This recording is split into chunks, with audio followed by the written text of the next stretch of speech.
Bonjour. Ah, ça marche pas. Si, bonjour.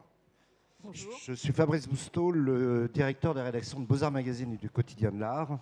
Solène Blanc, directrice générale du groupe Beaux-Arts et compagnie. Et en fait, aujourd'hui, notre manifeste, c'est que la French Touch, c'est un coup de pinceau.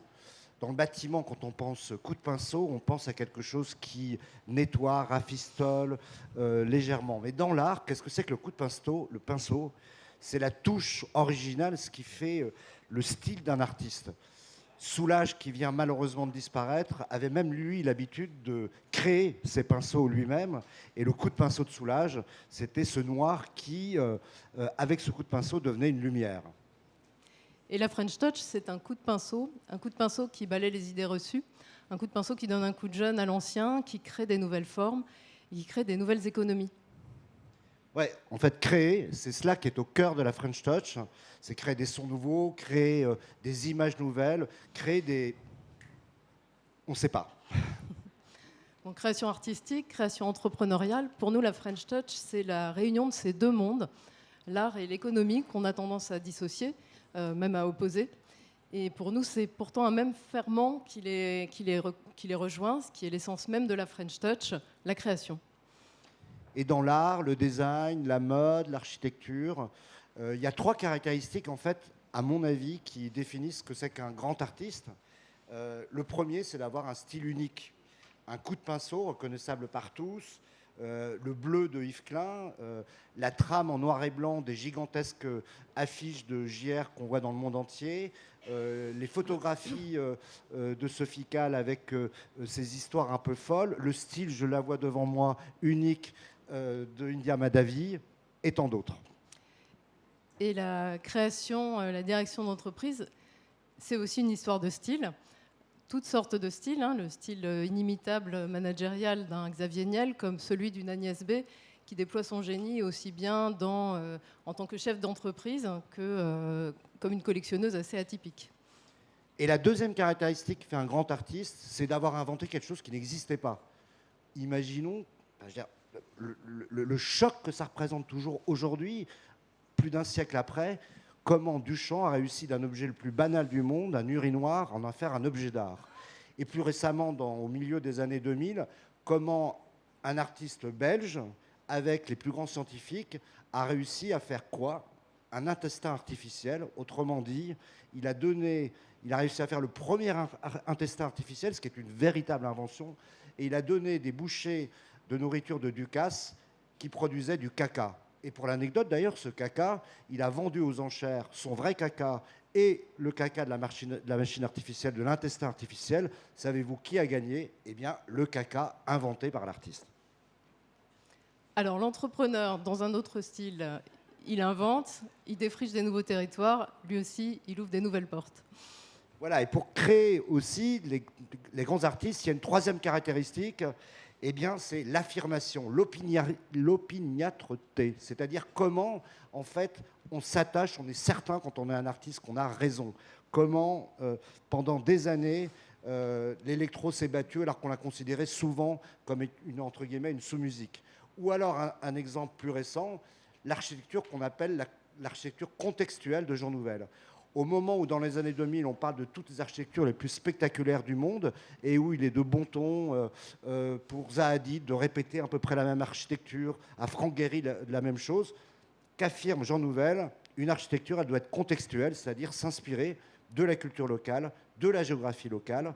Et ça donne quoi? Le Louvre à Abu Dhabi, le fait que Jean Nouvel devient aujourd'hui incontestablement le plus grand architecte du monde qu'on nous envie et qui construit dans le monde entier.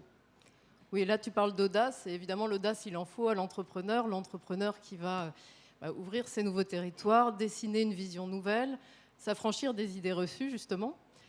Frédéric Jousset, notre président, qui lui-même est un entrepreneur, fondateur de Webhelp, mais qui par ailleurs est aussi un passionné d'art et très investi dans le monde de la culture, quand il a racheté Beaux-Arts Magazine en 2016, à une époque où tout le monde prédisait la fin de la presse papier, c'était aussi une forme d'audace et d'imaginer qu'il pouvait y avoir un avenir et une vraie vision entrepreneuriale et culturelle.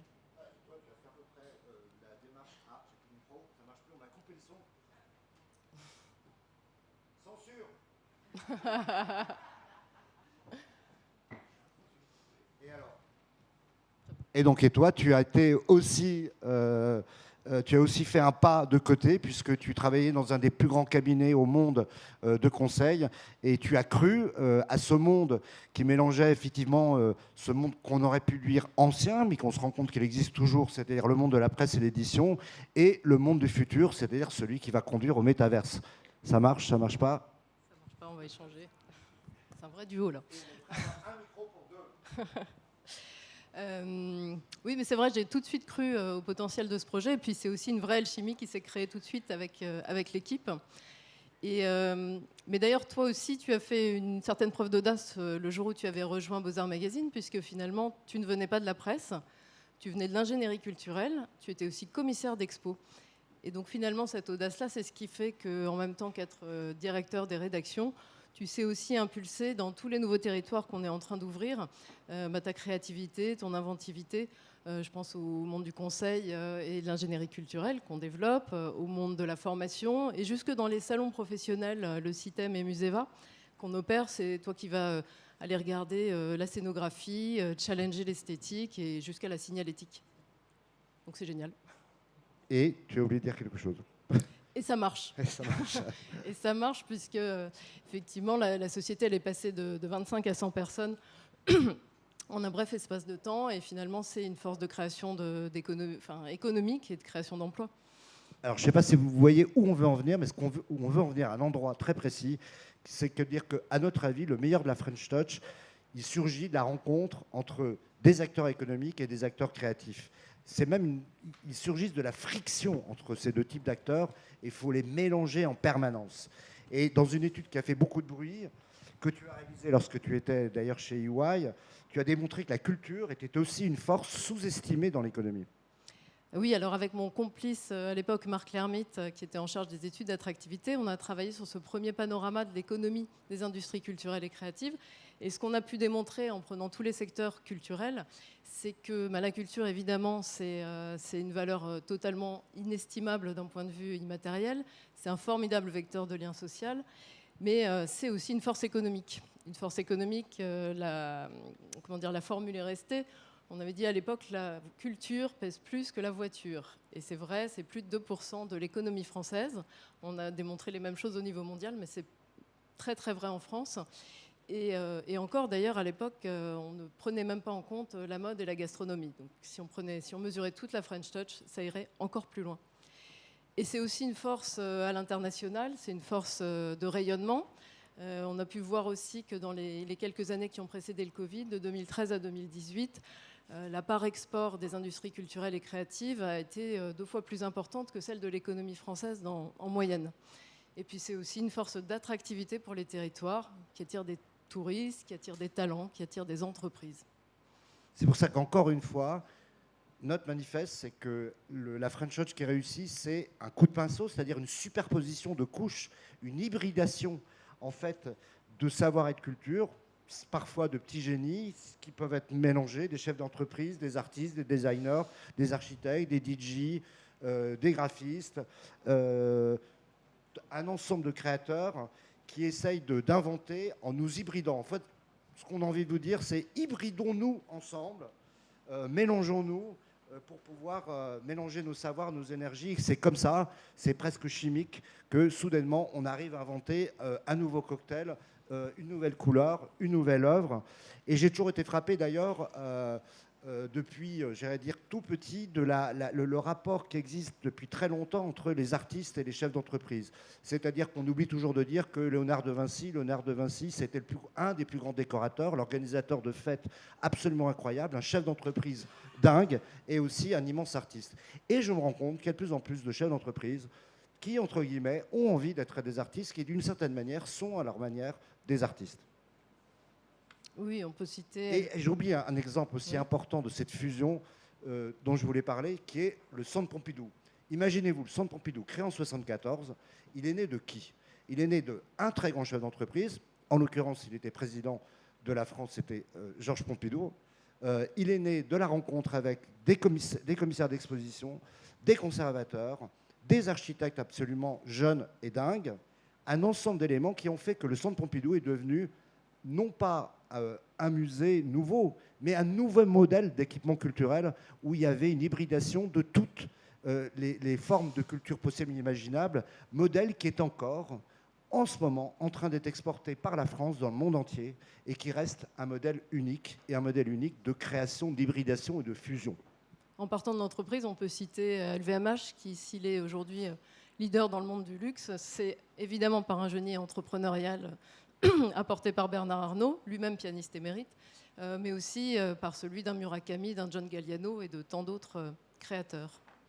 Et en fait, ce coup de pinceau, c'est-à-dire une forme d'esprit français, il est devenu mondial, et ça s'appelle aujourd'hui l'esthétisation généralisée de la société. C'est-à-dire que dans les aéroports, dans les toilettes, dans les supermarchés, aujourd'hui, il y a de l'art, du design, de l'architecture, de la musique, il y a de la création qui est nécessaire. Et il y a une forme, entre guillemets, de manière de démocratisation de la culture et du bonheur de l'individu par la création. Cette esthétisation généralisée, moi, je considère qu'elle est née profondément de la French Touch et qu'on pourrait qualifier autrement d'un certain esprit français qui a toujours reposé sur une conception universelle de la culture et d'une hybridation des cultures. Cette hybridation, aujourd'hui, on est à un carrefour un peu nouveau parce qu'elle se confronte depuis une vingtaine d'années à des complexités de savoir en expansion. Je m'explique. Hannah Arendt l'annonçait dès 1945 en disant qu'il était de plus en plus difficile aujourd'hui de penser à demain parce qu'on était envahi par notre passé. Mais aujourd'hui, avec le savoir numérique qui ne fait que de grandir, chaque jour qui passe, on est envahi par une somme d'informations considérable qui entraîne quoi ? Évidemment l'hybridation qui se fait naturellement, mais qui entraîne aussi et surtout l'élément majeur dont on voulait parler, la nécessité de sélectionner. Et sélectionner et hybrider, c'est un peu le maître mot d'ailleurs qui règne à Beaux-Arts Magazine. Et si Beaux-Arts Magazine est devenu aujourd'hui, pardonnez-moi, un cocorico avec ce joli coq orange, mais s'il est devenu le premier mensuel culturel français alors que la presse a tendance à collapser et qu'on fait 70 000 exemplaires au JD, c'est parce qu'on hybride à la fois toutes les périodes de l'histoire de l'art, du design, de l'architecture, de la mode, du graphisme, de la bande dessinée. Je me souviens quand j'ai mis la bande dessinée à Beaux-Arts Magazine, on m'a dit mais qu'est-ce que ça va faire là ? On hybride l'ensemble de ces éléments pour essayer de créer de la connaissance, du savoir, et on sélectionne. On sélectionne le meilleur, quitte à être traité d'intégriste. Et ça nous permet d'aller plus loin, toujours plus loin, du papier au numérique, du média au hors-média, de la France à l'international, avec notre équipe d'ingénierie qui invente les nouveaux lieux de demain, en France et jusqu'au Moyen-Orient, à Taïwan. Et puis après, on pourrait citer des milliers d'autres projets, comme le hangar Y, qui a lui-même un condensé d'hybridation, ce hangar à dirigeable créé en 1878, qui aujourd'hui est à la fois un lieu porté par des acteurs publics et privés, qui accueille l'entreprise comme le grand public, la musique comme les arts visuels, et qui parle de biens communs, mais aussi de valorisation économique, de virtuel comme de patrimoine. Et on croit justement que l'hybridation et la sélection, ça entraîne l'audace. L'audace qui fait que maintenant, depuis 5 ans, Beaux-Arts Magazine est devenu, avec Beaux-Arts.com, un des vrais grands producteurs audiovisuels français, puisqu'on a inventé des visites d'exposition, qu'on s'est rendu compte que personne n'avait le temps d'avoir toutes les expositions en format court, de 1 à 2 ou 3 minutes, avec de la musique électro derrière, du hip-hop, avec les meilleurs créateurs derrière, et en faisant aussi, en offrant leur chance à des très jeunes réalisateurs, artistes ou non artistes, et de la même manière que, encore une fois, par rapport au papier, eh bien, on vient de lancer cette année une revue de papier de 200 pages qui parle des métiers d'art, ces vieux métiers d'art, mais reliés à la création. Ça s'appelle Geste, et c'est un vrai succès, et c'est en kiosque et en librairie. Et la French Touch, c'est aussi une histoire de gestes. Et je crois, Fabrice, qu'il est temps de conclure. C'est temps de conclure. Et bien pour conclure, on va résumer que la French Touch, on va faire un tout petit peu de poésie, puisque la poésie était aussi un genre qu'on a oublié et qui est en train de redevenir important. La French Touch, c'est un champ de culture où nous semons des graines réelles et virtuelles avec des jardiniers de tous horizons pour voir fleurir des mondes nouveaux. Et comme le disait Robert Filiou, l'art, c'est ce qui rend la vie plus intéressante que l'art.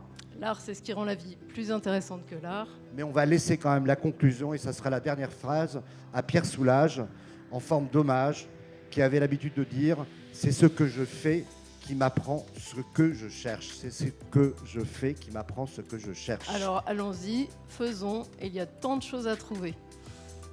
Merci.